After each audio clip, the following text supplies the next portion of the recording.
So, when did you know that you wanted to first work around books?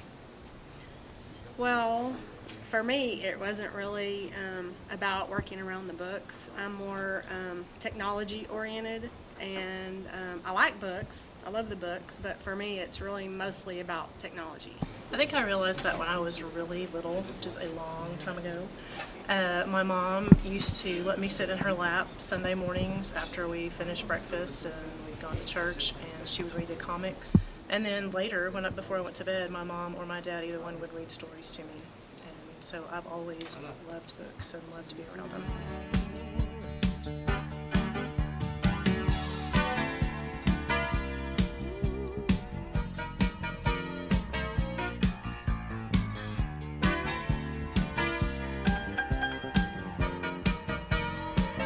How has reading books impacted your life?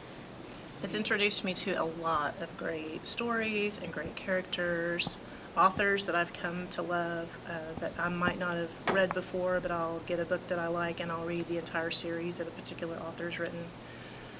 So mainly in those ways, and it's something that I've enjoyed. And so of course the more you work on things that you like, the better you become at them. And so I've started off being a fairly good reader, and I've become a really good reader. And so when I go to do work for assignments, it doesn't take me as long because the fluency is there and I don't stumble over the vocabulary as much.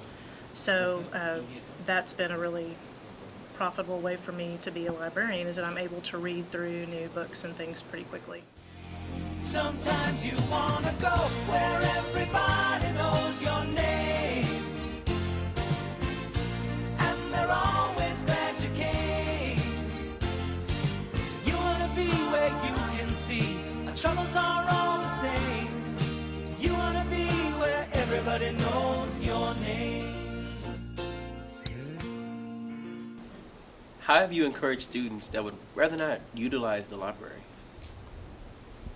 Well,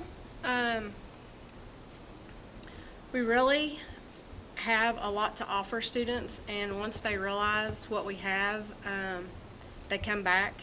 We have a lot of returning customers because we do have a lot of databases that the students use, and really what we're trying to do in the library is to educate students as well as the teachers how to evaluate websites, how to do research. Our goal here is to try to get students college ready or ready for the next level, whatever that may be.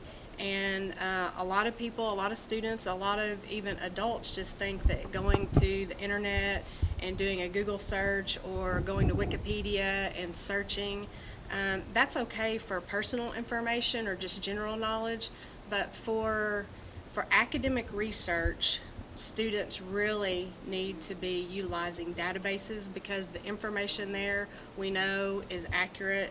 It's already been researched. That's called an authoritative search.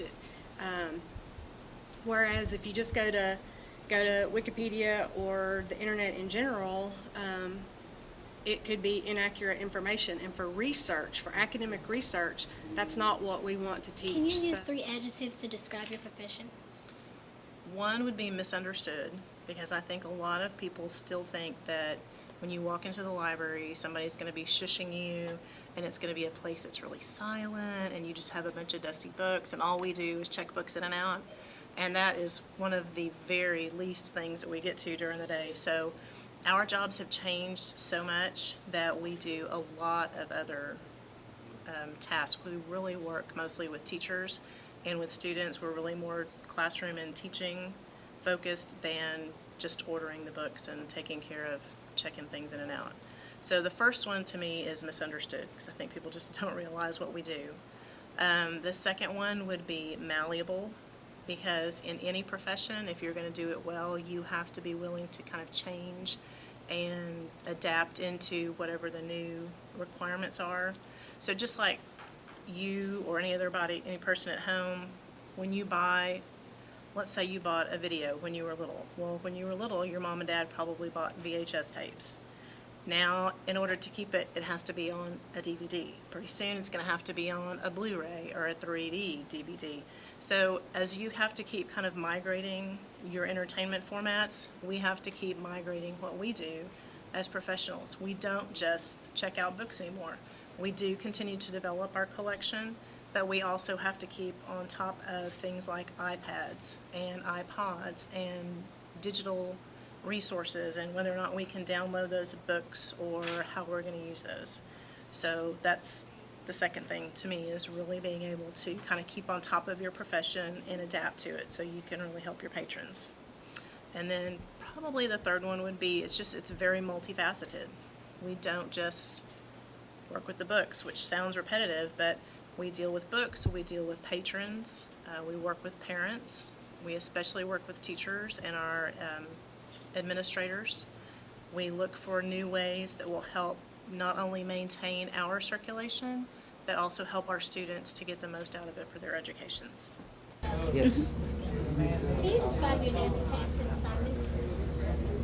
There are many daily tasks and assignments that I have. One is, my main task is to provide all the technical resources that the library provides for students and teachers, meaning presentation stations, televisions, overheads, and those type of media resources, as well as DVD movies for the teachers. Has there ever been an incident where the alarms went off because a student walked out with items from the library? Yes, we have had a student that actually has tried to, take a book. They try to conceal it by putting it in their bag, or actually we've caught them on their cells, where we have to have security come down to pat them down. We also have incidents where it's just a case of mistaken. We have magazines that we usually give out that have security tags as well. And if a kid has one, an old issue that a teacher gave them, that will also set the alarm off. What changes would you make to the library to attract more 21st century teens? Well, I'll tell you what we are doing, and then I'll tell you what we would like to do. When you walk around in the library here, you might notice that our short shelves are pretty bare. We're starting a big project where we're taking all of the fiction books, and we're going to do what's called genre shelving. And that means we're going to categorize them, like when you go to a bookstore, you see a section of mysteries, you see fantasy, you see books that just girls would like to read or just guys like to read, and those are called genres. And so we're going to do some genre shelving so that it makes it more appealing and more bookstore-like oriented in the library, where it's easier to find books. Like if you like to read mysteries, then you're going to know right where to go to find the mysteries. If you like to read fantasy fiction, you're going to know right where to go to find the fantasy books. And I think it's going to make it easier and more bookstore-like. And so that's a big project that we're working on this year. I hope that we might have it completed by Christmas. And the big thing that we would like to do that I don't know that we will ever be able to do it, but it's something to think about, is to putting like a coffee shop or a Java City or something like that, like a Starbucks kind of feel into the library.